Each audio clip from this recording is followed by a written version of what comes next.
By Matt McGrath, environment correspondent. Image copyright Getty Images. Image caption: tiny elephants carved from ivory are the type of product that would be banned under the proposals. The sale and export of almost all ivory items would be banned in the UK under plans set out by the government.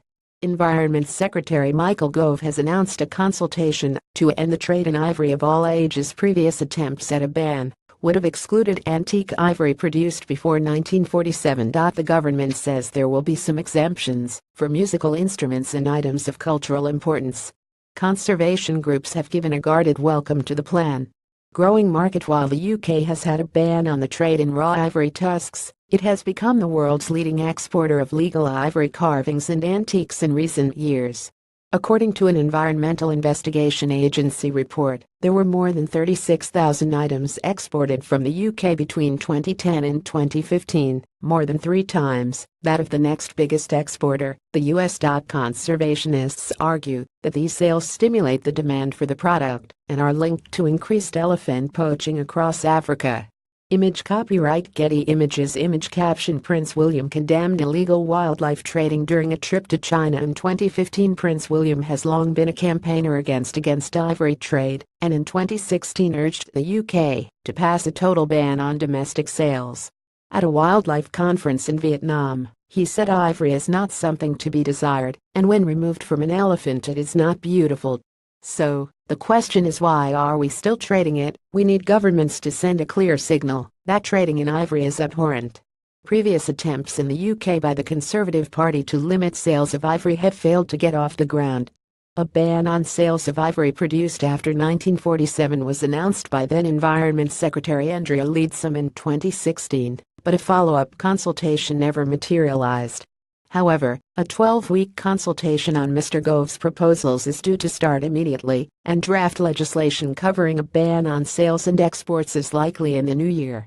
Image copyright Getty Images. Image caption: campaigners have been pushing hard for government action on UK ivory sales. The government says that the proposals are being driven by concern for the 20,000 elephants that are killed by poachers every year. The decline in the elephant population fueled by poaching for ivory shames our generation, said Mr. Gove in a statement. The need for radical and robust action to protect one of the world's most iconic and treasured species is beyond dispute. He said the proposals will put the UK front and center of global efforts to end the insidious trade in ivory. While the government says the plans are driven by concerns over elephants, there are other factors at play.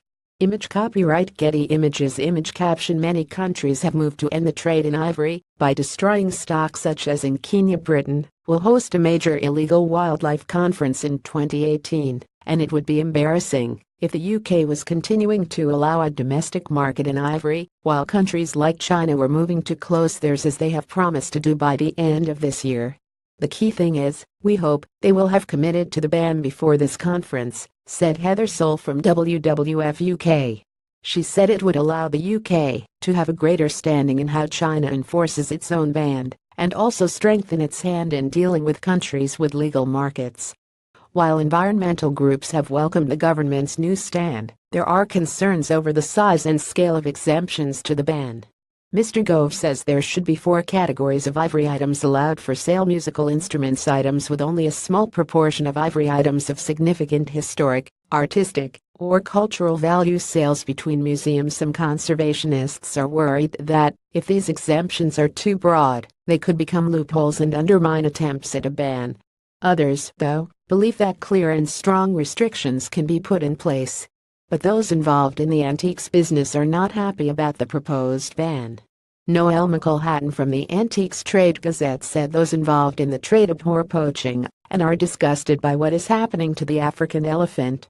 However, she said she expected art and antique sellers to argue that a ban on trade in objects made pre-1947, which she said could include Georgian chests of drawers, Victorian pianos, or Art Deco figures, will not save a single living elephant.